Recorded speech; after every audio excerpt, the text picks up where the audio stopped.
الحمد للہ رب العالمین والصلاة والسلام على اشرف الانبیاء وسید المرسلین الذی کان نبیا وآدم بین الماء والطین وعلى آلہ الطیبین واصحابہ الراشدین اما بعد فاعوذ باللہ من الشیطان الرجیم بسم اللہ الرحمن الرحیم لقد من اللہ علی المؤمنین اذ بعث فیہم رسولا من انفسہم یتلو علیہم آیاتہ ویزکیہم ویعلمہم الکتاب والحکمہ وَإِن كَانُوا مِن قَبْلُ لَفِي ضَلَالٍ مُبِينٍ رب اشرح لي صدري ويسر لي أمري واحلل عقدة من لساني يفقهوا قولي قال الله تبارك وتعالى في شان حبيبه مخبرا وآمرا إن الله وملائكته يصلون على النبي يا أيها الذين آمنوا صلوا عليه وسلموا تسليما اللهم صل على سيدنا ومولانا محمد وعلى آل سيدنا وأصحاب سيدنا ومولانا محمد وبارك وسلم وصلوا عليه صلاة وسلاما عليك يا سيدي يا رسول الله وعلى آلك وأصحابك يا سيدي يا حبيب الله الصلاة والسلام عليك يا سيدي يا رحمة للعالمين وسلم عليك وعلى آلك وأصحابك يا سيدي يا خاتم النبيين۔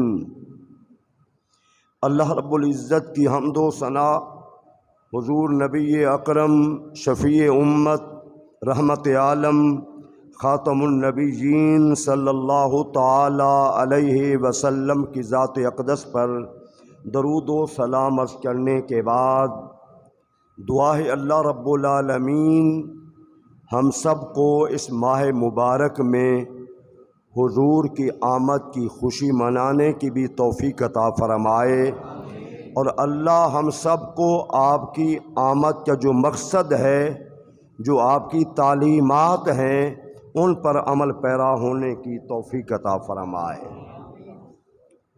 یقیناً ایک مسلمان کے لیے اس سے بڑھ کر اور خوشی کیا ہو سکتی ہے کہ اسے ماہ ربیع الاول جیسا مہینہ نصیب ہو گیا۔ ربیع کے معنی ہیں بہار کے، اور اول کے معنی ہیں پہلی بہار۔ نبوت کی بہار زمین پہ پہلی بہار ہے، اور حضور کی ذات انور تو سراپا ساری بہاروں میں سے بہت بڑی بہار ہے۔ حضرت مجدد الثانی رحمۃ اللہ علیہ نے جو لکھا ہے کمال لکھا ہے۔ آپ فرماتے ہیں کہ اللہ نے حضور کو بھیج کر کائنات سے ساری نحوستیں ختم فرما دی۔ فرمایا کائنات عالم سے حضور کو بھیج کر اللہ نے ساری نحوستیں ختم کر دی۔ ہر خیر بھلائی اور رحمت کا مرکز کون ہے؟ حضور کی ذات انور ہے۔ اللہم صلی علی سیدنا و مولانا محمد وعلی آل سیدنا و اصحاب سیدنا و مولانا محمد وبارک وسلم وصلوا علیہ صلاۃ و سلاما علیک یا سیدی یا رسول اللہ وعلی آلک و اصحابک یا حبیب اللہ۔ میرے بھائیوں، حضور کے آنے سے پہلے عرب میں کیا تھا؟ اسرائیل کی قوم کیا کر رہی تھی؟ توجہ کے ساتھ، قوم یہود تو اپنے انبیاء کرام کی موجودگی میں تحریف کر رہے تھے، انبیاء کی توہین کر رہے تھے۔ وَيَقْتُلُونَ النَّبِيِّينَ بِغَيْرِ الْحَقِّ، مفسرین فرماتے ہیں کہ ایک ایک دن میں یہودیوں نے 70 نبی قتل کیے۔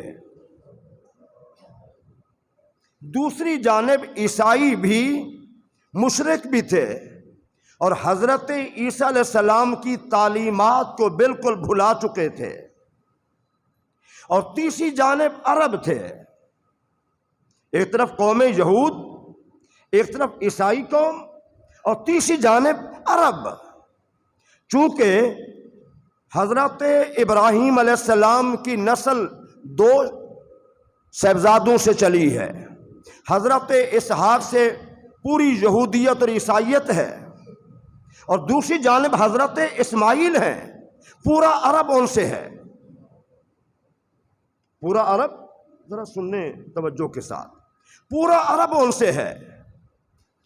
یہودی عیسائی مشرک بھی بن چکے تھے، گمراہ بھی بن چکے تھے، تورات اور انجیل میں تحریف بھی کر چکے تھے، انبیاء کے قاتل بھی تھے، انبیاء کے گستاخ بھی تھے، انبیاء کے نافرمان بھی تھے، اور دوسری جانب عرب قوم تھی، اور عرب قوم میں حضرت ابراہیم سے اور حضور کے درمیان 4000 سال کا فاصلہ ہے۔ حضرت ابراہیم اور حضور کے درمیان 4000 کا فاصلہ ہے، تو پوری عرب قوم تعلیمات حضرت ابراہیم کو بھول چکی تھی۔ شرک وہ کر رہے تھے، میں کئی تفاسیر کا مطالعہ کر رہا تھا، بت پرستی وہ کر رہے تھے، بچیوں کو زندہ درگور وہ کر رہے تھے، قتل و غارت وہ کر رہے تھے، امیر غریب کا مال بھی لوٹتا، عزت پر بھی حملہ کرتا، بہنوں کو وہ حصہ نہیں دے رہے تھے جائیداد میں سے، چودھری وڈیرے ظالم جابر غاصب بنے ہوئے تھے، اور بڑے حیران کر دکھ کی بات مورخین نے لکھا ہے، سیرت نگاروں نے، کہ دن کو ننگے بدن معاذ اللہ ثم معاذ اللہ بیت اللہ کا طواف مرد کر رہے تھے، شرم و حیا ہی نہیں تھا۔ رات کو ننگے بدن آ کر خواتین معاذ اللہ بیت اللہ کا طواف کر رہی تھیں۔ استغفر اللہ واتوب الیہ۔ عرب کا معاشرہ اتنا گھٹیا اور بدترین بن چکا تھا، اور برائی کے لیے مختلف گھروں میں جھنڈے گڑے ہوئے تھے، اور جو جھنڈا علامت تھا اس گھر میں برائی ہوتی ہے، کوئی روک ٹوک نہیں ہے، دن کو آؤ رات کو آؤ۔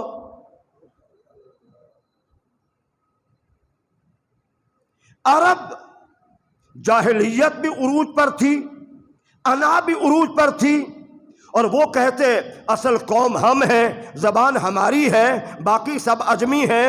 اجمی کے معنی وہ گنگے ہیں، ان کی کیا زبان ہے، ہم سب اجمی ہیں، ہمارے مقابلے میں کوئی بھی کچھ نہیں ہے، ہم سب کچھ ہیں، حضرت ابراہیم کی اولاد ہم ہیں، حضرت ابراہیم کا خاندان ہمارا ہے، ہم سب سے اعلیٰ ہیں، یہ چیزیں تھیں۔ بیویوں کے ساتھ یوں سلوک ہوتا تھا، نہ وہ کہتی کہ میں مطلقہ ہوں، نہ کہتی کہ میں بیوہ ہوں، نہ کہتی کہ میں اپنے شوہر والی ہوں، جب جی چاہتا اس کو الگ جھونپڑی میں ڈال دیا جاتا، اس کے سارے حقوق غصب کر لیے جاتے، جب جی چاہتا ظلم کر کے دھکے دے کے نکال دیا جاتا۔ باپ کی دوسری بیوی ستیلی ماں، باپ مر گیا، بچے اٹھے، اپنی ماں کو پکڑا، اکازا بازار کی منڈی میں لے گئے، سودا کیا، رقم تقسیم کر کے مزے سے کھا گئے۔ استغفر اللہ واتوب الیہ۔ یہ حالات تھے، یہ حالات تھے. باپ کو گالی دینا برا نہیں سمجھا جاتا تھا. بچیوں کو زندہ درگور کرنا، بعض میں نے لوگوں سے سنا ایک آدھا واقعہ ہو گیا تو کیا ہو گیا، ایک آدھے واقعے کی بات نہیں، بہت سارے واقعے ایسے ہوئے. بچیوں کو نفرت کی نگاہ سے دیکھنا، زندہ درگور کرنا. اور قرآن میں اللہ نے ایک جملہ فرمایا ہے جو مسلمان پڑھے تو آج بھی دل کو جھنجھوڑتا ہے، وَإِذَا الْمَوْءُودَةُ سُئِلَتْ بِأَيِّ ذَنبٍ قُتِلَتْ. جب کل قیامت کے دن اللہ اس نومولود بچی سے سوال کرے گا تیرا جرم کیا تھا کہ تجھے زندہ درگور کر دیا گیا.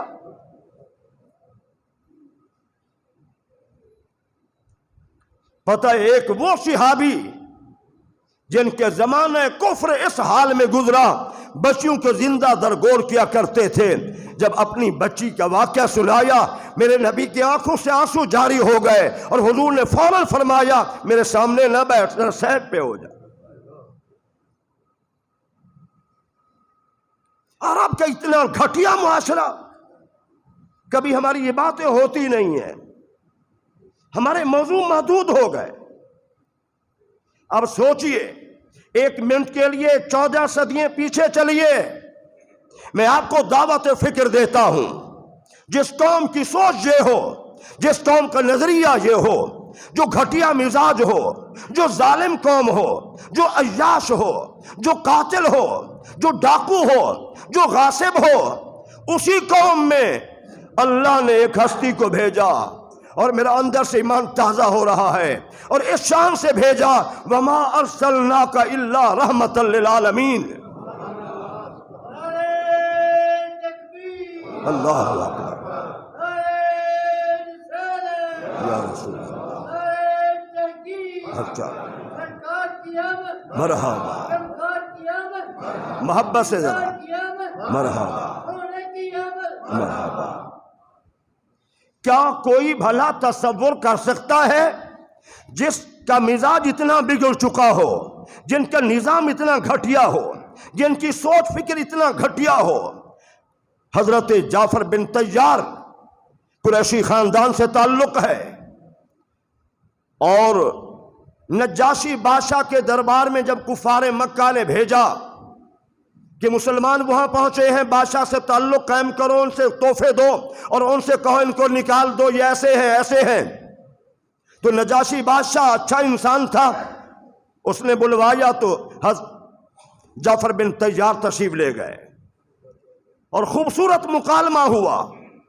اس مکالمے میں ایک تو آپ کی دلیری، آپ گئے تو بڑی جرأت سے گئے، پورے وقار سے گئے. حضرت مریم کے متعلق سوال ہوا، عیسیٰ علیہ السلام کے متعلق سوال ہوا. حضرت مریم کے متعلق جب سوال ہوا تو حضرت جعفر طیار نے سورہ مریم کی تلاوت شروع کر دی.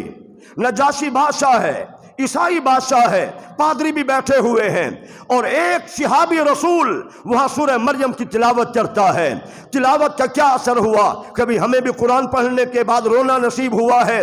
نجاشی بادشاہ رو کے داڑھی تر ہو چکی تھی، بڑے بڑے پادری رو رہے تھے، ہچکیاں بند گئی تھی، ہچکیاں بند گئی تھی رو رو کر. تو پھر بہت ساری باتیں چھوڑ کے میں جاتا ہوں، تو آپ نے کیا کہا؟ اے بادشاہ سلامت، ہم تو جھوٹ بولتے تھے، وہ نبی آیا تو ہمیں کہا سچ بولنا، جھوٹ نہیں بولنا. سبحان اللہ. ہم تو وہ قوم تھے، ہم قاتل قوم تھے، قاتل تھے ہم.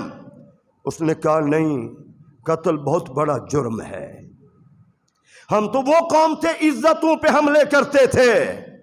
اس نے کہا نہیں، یہ انسانیت کے وقار کے خلاف ہے. ہم مال پہ قبضہ کرتے تھے. اس نے کہا نہیں، کسی کے حق پہ قبضہ نہیں کرنا. ہم تو مردار کھا رہے تھے، حرام کھا رہے تھے، شراب ہم پی رہے تھے، زنا ہم کر رہے تھے، جھوٹ ہم بول رہے تھے. وہ کہاں سے تشریف لائے؟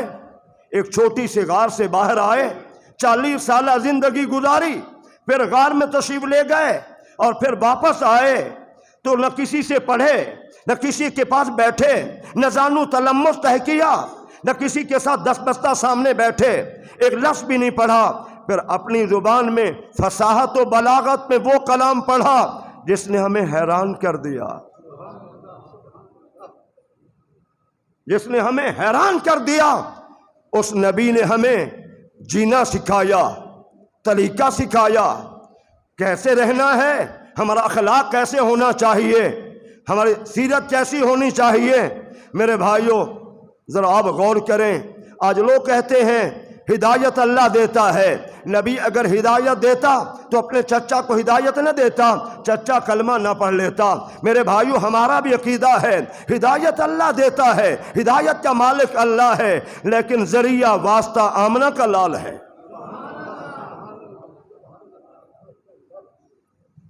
ٹھیک ہے نا، ذریعہ واسطہ آمنہ کا لال ہے. اگر حضور نہ آتے تو یہ کون لوگ تھے، یہ راستے کیسے بدلتے، ان کا مزاج کیسے بدلتا. ارے جن کو تو بولنا نہیں آتا تھا، جن کو بکریاں چرانی نہیں آتی تھی، جن کو اونٹ چرانے نہیں آتے تھے، جو گمراہی کے گڑھے میں پڑے ہوئے تھے، جن میں ایک اخلاق بھی نہیں تھا. ارے دیکھیں ابو بکر کہاں سے ہے، مکہ سے ہے. عمر بن خطاب کہاں سے ہے، مکہ سے ہے. عثمان غنی کہاں سے ہے، مکہ سے ہے. علی مرتضیٰ کہاں سے ہے، یہ عشرہ مبشرہ کہاں سے ہیں. ان کو کہاں کس نے سکھایا، ان کو پھر کائنات کا آلہ کس نے بنایا. ہدایت تو اللہ دینے والا ہے، لیکن کردار کی بلندیوں پر کس نے پہنچایا ہے، آمنہ کے لال نے پہنچایا. اللہم صلی علی سیدنا و مولانا.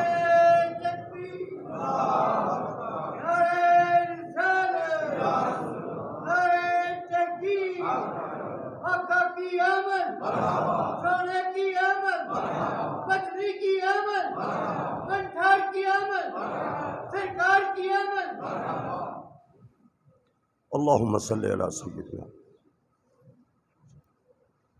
و اصحاب سیدنا و مولانا محمد مبارک وسلم وصلو علیہ صلاۃ و سلاما علیک یا سیدی یا رسول اللہ وعلی آلک و اصحابک یا سیدی یا حبیب اللہ. میرے بھائیو سوچئے ضرور، غور کیجئے. دیکھیے میں ایک مثال دیتا ہوں. ہر بندہ کہتا ہے کہ آنکھ میں اللہ نے نور رکھا ہے. نہیں رکھا نور ہے کہ نہیں ہے؟ ہر آنکھ میں نور ہے. مسلمان ہو، کافر ہو، مشرک ہو، یہودی ہو، عیسائی ہو، ہر آنکھ میں اللہ نے نور رکھا ہے. لیکن اس نور کو تعاون کی ضرورت ہے سورج کے نور کی. اس نور کو تعاون کی ضرورت ہے چراغ کے نور کی. نور ضرور ہے، دنیا میں کوئی بندہ اس کا انکار نہیں کر سکتا، لیکن اس نور کو تعاون چاہیے. ہدایت کا خالق اللہ ہے، لیکن اس نے مخلوق کو ہدایت دی ہے تو اپنے نبی کے صدقے سے دی ہے. سمجھیے میری بات، میری بات پہ غور کیجئے. تنہائی میں بھی سوچنا. یقیناً آپ اپنے کمرے میں بیٹھ کے جب یہ میری باتیں غور سے سنیں گے آپ کا ایمان تازہ ہوگا.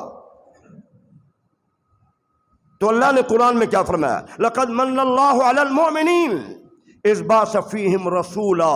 بے شک اللہ نے ایمان والوں پر احسان فرمایا.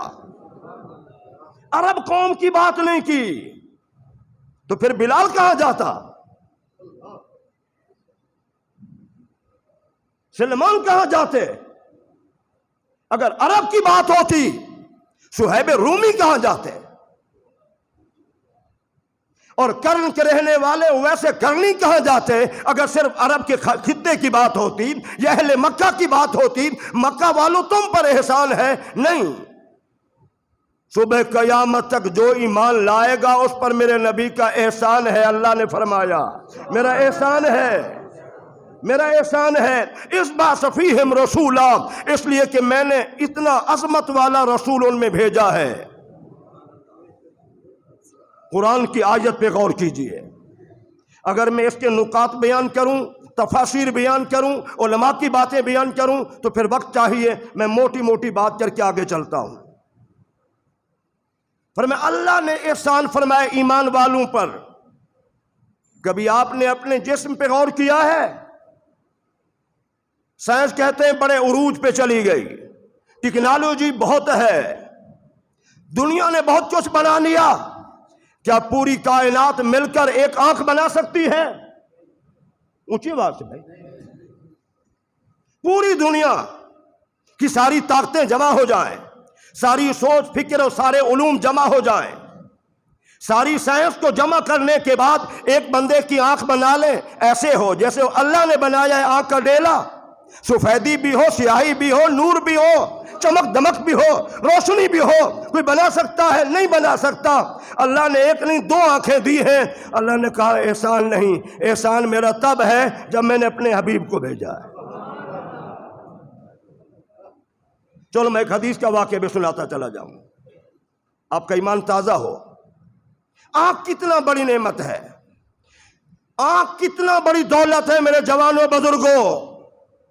سنیے، صحیح حدیث میں آتا ہے بنی اسرائیل میں ایک شخص گھر سے نکلا، میں اللہ کی عبادت کروں، تنہائی ہو، خلوت ہو، شور شرابہ نہ ہو، کہیں سے آواز نہ آئے، میں ہوں یہ رب کی عبادت کروں بس، اور کوئی بات نہ ہو۔ چلتے چلتے آبادی سے نکلا، باہر پہنچا، پہاڑی پہ پہنچا، جگہ پسند آئی، خلوت ہے، انسان کا گزر ہی نہیں ہے، کہا یہ جگہ ٹھیک ہے۔ اس کے چاروں جانب کھاری پانی موجود ہے، سمندر ہے۔ اللہ نے اس اپنے بندے کے لیے پانی، میٹھے پانی کا چشمہ جاری کر دیا۔ اللہ نے اس بندے کے لیے ایک انار کا پودا لگا دیا، صبح اترتا انار کھاتا، چشمے کا پانی پیتا، سیراب ہو جاتا، شام کو اترتا انار کھاتا، پانی پیتا، سیراب ہو جاتا۔ اس طرح گزرتے گزرتے 500 برس گزر گئے۔ کتنا عرصہ؟ 500 برس گزر گئے۔ حضرت جبریل امین نے یہ واقعہ سنایا تو عرض یہ بھی کہ حضور اس کا آخری وقت آیا تو اللہ نے فرمایا سے پوچھو اس کی آخری کیا چاہت ہے، خواہش کیا ہے؟ اس نے کہا جب میں سجدے میں جاؤں مجھے موت آ جائے۔ سجدے میں گیا، موت آ گئی۔ مختصر، کل قیامت میں جب حساب ہوگا، سب کا حساب ہونا ہے۔ یہ دنیا کے حساب و کتاب میں ڈنڈی ہم مار جاتے ہیں، پیسے دینے میں، لینے میں، ترازو میں، گز میں، میٹر میں ہم ڈنڈی مار جاتے ہیں۔ اس ترازو میں ہمارے اعمال کا وزن ہونا ہے۔ وَلَا تُخْسِرُ الْمِيزَانَ، کسی کے اس اعمال کے ترازو میں کوئی کمی بیشی نہیں ہوگی۔ ہم اپنا ناپ تول صحیح کر لیں، لین دین کے معاملات صحیح کر دے۔ نبی رحمت کو اللہ نے کائنات میں بھیجا ہی اس لیے ہے۔ اب کیا ہوا؟ مختصر، حساب و کتاب ہو رہا ہے، اللہ اپنے بندوں کو جنت میں بھیج رہا ہے، گناہگاروں کو، مجرموں کو جہنم میں بھیج رہا ہے۔ وہ بندہ بھی آ جائے گا جس نے 500 سال عبادت کی ہوگی، حساب کے بعد اللہ فرمائے گا جاؤ جنت میں، وہ رک جائے گا۔ ملائکہ سے پوچھو یہ جنت میں کیوں نہیں جا رہا، میں اسے جنت میں بھیجا ہے۔ اور کرے گا یا اللہ جہاں حساب و کتاب کے بعد تیرے عام بندے جنت میں جا رہے ہیں، میں نے تیری 500 سالہ عبادت کی، میرے ذہن میں یہ ہے کہ میرا کوئی خاص مقام ہوگا، تو اللہ فرمائے گا میرے بندے، میں نے تجھے تیری عبادت کی وجہ سے جنت میں نہیں بھیجا، میں نے تجھے اپنے فضل سے بھیجا ہے۔ کوئی بندہ اپنی عبادت پہ ناز نہ کرے، نہ مولانا صاحب، نہ پیر صاحب، نہ شب بیدار، نہ تہجد گزار، نہ قرآن پڑھنے والا، کوئی بندہ، ہر بندہ اپنے رب کے فضل کا محتاج رہے۔ اب ہوا کیا؟ حضور فرماتے اللہ فرمائے گا اچھا تجھے اپنی 500 برس کی عبادت پہ ناز تھا کہ میری 500 برس کی عبادت ہے، چلو اب ہم حساب کر لیتے ہیں۔ عدل کرے تے تھر تھر کمبن اچیاں شانہ والے،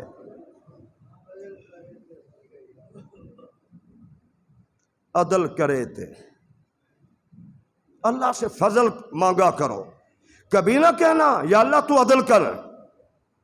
اگر اللہ نے عدل نہیں کرنا تو کس نے کرنا ہے؟ چھوٹی سوچ ہوتی ہے، چھوٹا مزاج ہوتا ہے، ہمارے کئی لوگ کہہ جاتے ہیں یا اللہ تو عدل کرنا، انصاف کرنا۔ استغفر اللہ، معاذ اللہ، اللہ عدل نہیں کہ تو کون کر رہا ہے؟ کبھی نہ کہنا۔ تو اللہ فرمائے گا اب ہم تھوڑا سا وزن کر لیتے ہیں۔ ایک آنکھ کا ڈیلا نکال کے ایک پلڑے میں رکھا اور 500 برس کی عبادت دوسرے پلڑے میں، جب وزن ہوگا تو 500 برس کی عبادت ایک آنکھ کے ڈیلے کے مقابلے میں زیرو۔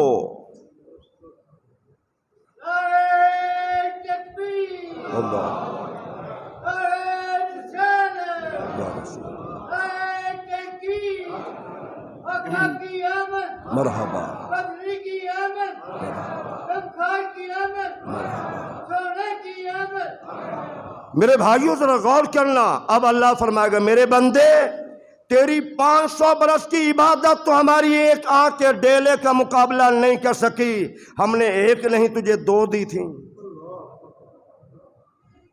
کبھی اپنے جسم پہ غور کرو نا، رب سے شکایتیں کرنے والوں بھائیوں،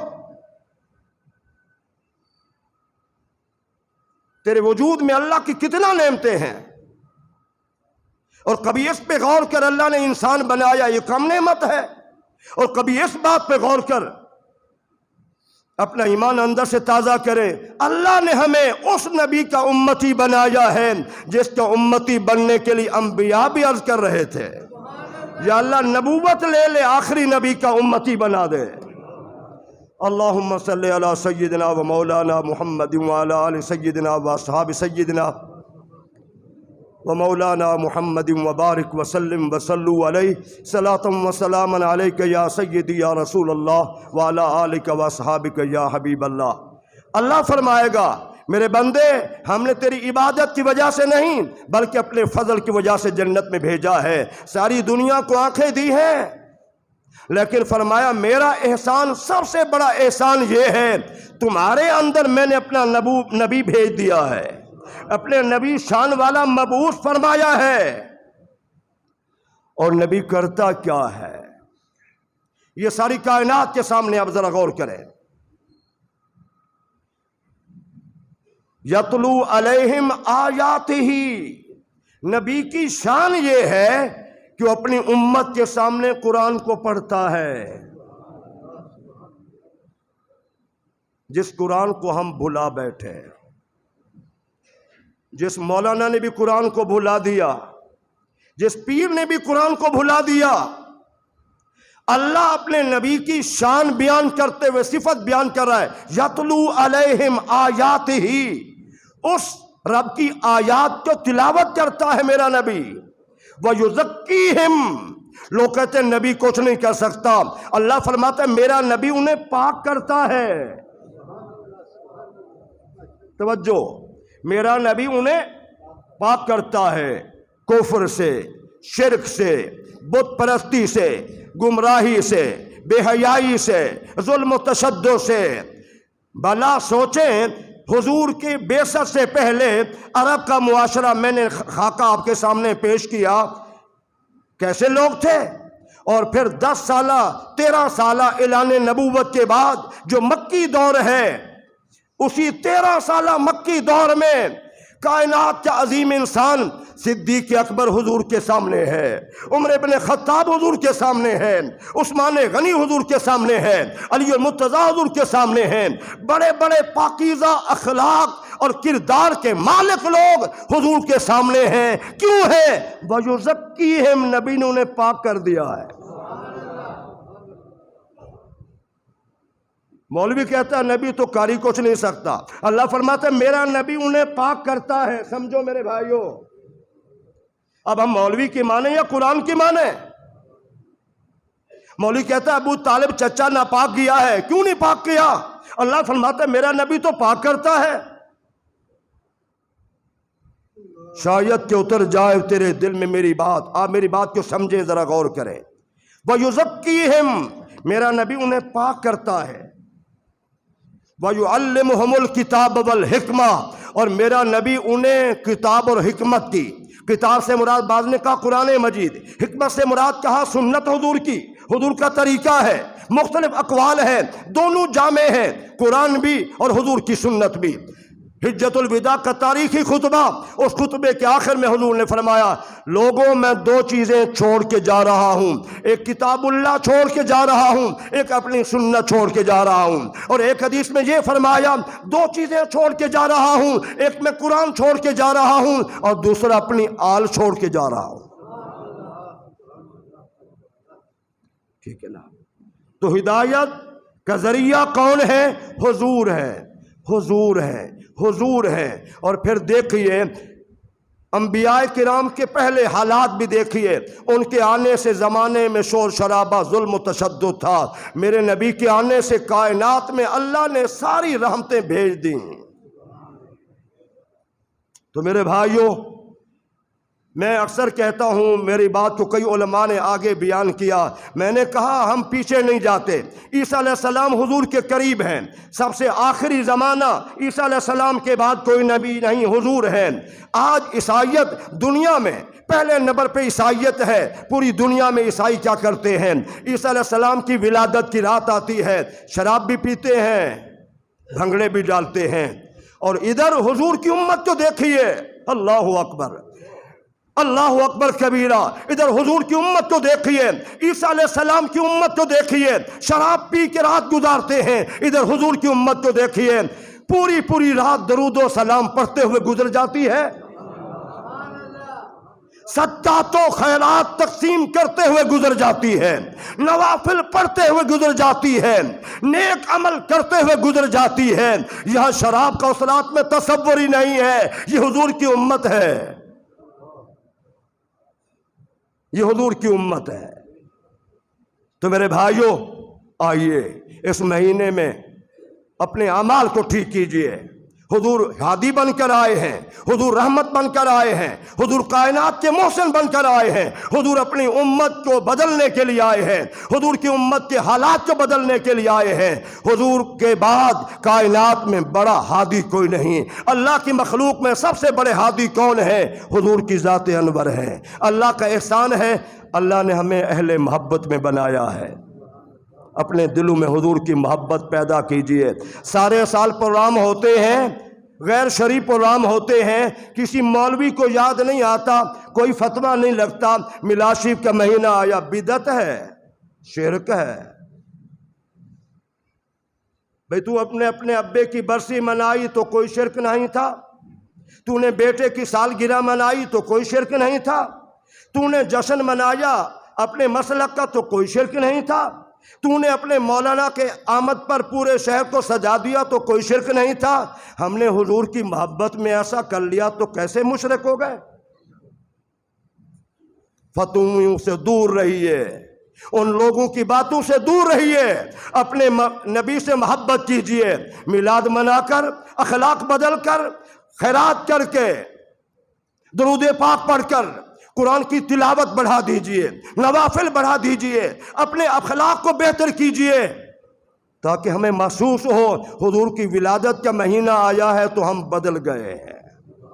اللہ میرا آپ کا حامی ناصر ہو، اللہ مجھے آپ سب کو حضور سے محبت نصیب فرمائے، آمین ثم آمین۔